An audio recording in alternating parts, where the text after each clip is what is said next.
ನಡುವೆ ನಮ್ಮಮ್ಮ ಅವಳಿಗೆ ಕೈ ಮುಗಿಯಮ್ಮ ಮಾತಾಡೋ ದೇವರಿಗಳು.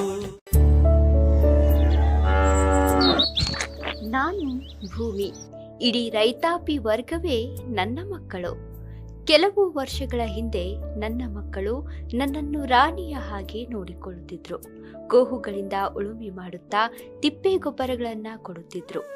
ನಾನು ಖುಷಿಯಾಗಿಯೇ ನನ್ನ ಮಕ್ಕಳು ಬಯಸಿದ ಹಾಗೆ ಹೆಚ್ಚಿನ ಇಳುವರಿ ಕೊಡುತ್ತಿದ್ದೆ. ಆದರೆ ಕಾಲ ಕಳೆದ ಹಾಗೆ ಅದ್ಯಾಕೋ ನನ್ನ ಮಕ್ಕಳು ಸೋಮಾರಿಗಳಾದರೋ ಕಾಣೆ. ಬಿತ್ತಲು, ಉಳಲು, ಕೊನೆಗೆ ಕಟಾವು ಮಾಡಲು ಸಹ ಇವರಿಗೆ ಯಂತ್ರೋಪಕರಣಗಳೇ ಬೇಕು. ನನ್ನ ಮೇಲೆ ಯಂತ್ರಗಳನ್ನು ಓಡಿಸಿ ಉಸಿರಾಡಲು ಬಾರದಂತೆ ಮಾಡಿದ್ದಾರೆ. ಆದರೂ ಸಹ ನನ್ನ ಮಕ್ಕಳನ್ನು ನಾನು ಕೈ ಬಿಡಲು ಸಾಧ್ಯವೇ? ಕಷ್ಟಪಟ್ಟು ಫಸಲನ್ನು ಕೊಡುತ್ತಿದ್ದೆ. ಆದರೆ ಈಗ ನನ್ನ ಮಕ್ಕಳು ಅದ್ಯಾವ ಮಾಯಾಜಾಲಕ್ಕೆ ಸಿಲುಕಿದ್ದಾರೋ ಕಾಣೆ. ಹೆಚ್ಚಿನ ಇಳುವರಿ ಪಡೆಯಬೇಕೆಂಬ ದುರಾಸೆಗೆ ಸಿಲುಕಿ ಅತಿಯಾದ ರಾಸಾಯನಿಕ ಗೊಬ್ಬರಗಳನ್ನು ತಂದು ನನ್ನ ಮೇಲೆ ಸುರಿಯುತ್ತಿದ್ದಾರೆ.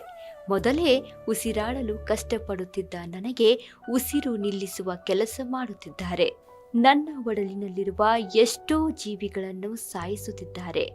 ನಾನು ನನ್ನ ಮಕ್ಕಳಿಗೆ ಹೇಳುವುದೊಂದೇ, ನಾನು ಎಂದಿಗೂ ನಿಮ್ಮ ಕೈ ಬಿಡುವುದಿಲ್ಲ. ಸ್ವಲ್ಪ ನನಗೆ ಈ ರಾಸಾಯನಿಕ ಹಾಗೂ ಭಾರವಾದ ಯಂತ್ರಗಳಿಂದ ಮುಕ್ತಿ ಕೊಡಿ. ಹೆಚ್ಚಿನ ಇಳುವರಿ ಕೊಟ್ಟು ನಿಮ್ಮ ಜೀವನ ಹಸನು ಮಾಡುತ್ತೇನೆ. ಇಂತಿ ನಿಮ್ಮ ಭೂತಾಯಿ.